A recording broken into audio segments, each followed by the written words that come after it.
একটি স্কুলের শিক্ষার্থীর সংখ্যা 500 জন। এর মধ্যে ছাত্রীর সংখ্যা 40% হলে ওই স্কুলের ছাত্র সংখ্যা নির্ণয় করো। তাহলে আমাদের এখানে বলছে যে একটি স্কুলের শিক্ষার্থীর সংখ্যা হলো 500 জন, কিন্তু এর মধ্যে ছাত্রীর সংখ্যা 40%। আমাদের বলছে ওই স্কুলের ছাত্র সংখ্যা নির্ণয় করো, ওই স্কুলের ছাত্র সংখ্যা নির্ণয় করো।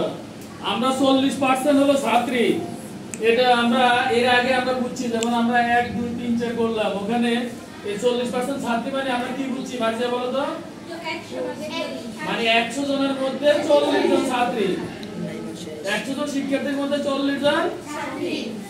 আমরা এটা সংক্ষেপও করতে পারবো, মানে বিকল্প নিয়ম।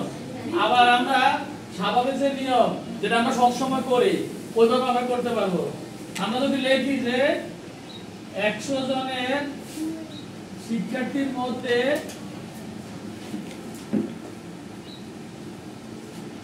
ছাত্রী কতজন?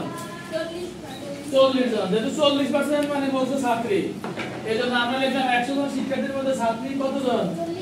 40 জন। এবার লিখলাম সুতরাং একজন শিক্ষার্থীর মধ্যে ছাত্রী হবে কম, তাহলে হবে 100 ভাগে 40 জন। এখন টোটাল শিক্ষার্থী হলো 500 জন। কতজন?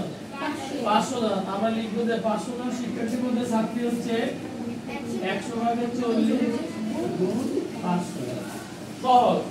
আর এখন এখানে যে বিষয় এটা হচ্ছে কাটাকাটি, সরাসরি যখন 100 এর 100 500। এবার 40 আর 5 গুণ করলে 5 0 0 4 5 20, অর্থাৎ কত জন হলো? 200 জন। তার মানে 500 জন শিক্ষার্থীর মধ্যে 200 জন হচ্ছে কি ছাত্রী। কিন্তু আমাদের বের করতে বলছে ছাত্র সংখ্যা নির্ণয় করো।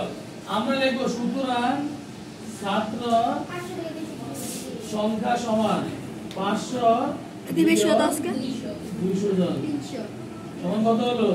0 0 থেকে 0 5 থেকে 2 গেলে 3, অর্থাৎ কত জন হলো? আচ্ছা, এখন এই অঙ্কই যদি তোমরা বিকল্প ভাবে করো তাহলে যেমন এই লাইনগুলো এটা আমরা এতগুলো না করে আমরা সংক্ষেপে লিখতে পারবো। কি আমরা লিখবো যে ছাত্রীর সংখ্যা, কি লিখবা? 500 এর 40%। কি লিখবা? 500 এর 40%। এক লাইন মুছে দিলে দেখো। তাহলে কি আমরা যদি বিকল্প নিয়ম যদি এভাবে না করে আমরা সংক্ষেপে করি, তাহলে লিখলাম ছাত্রীর সংখ্যা 500 এর 40%। এবার লিখলাম আমরা 500 গুণ 100 ভাগে, কারণ আমরা এই পার্সেন্ট মানে জানি কি পরে হর 100 লিখতে হয়। হর কি লিখতে হয়? এবার কাটাকাটি করলে দেখো 5 100 কত সমান কত জন হলো? 200 জন।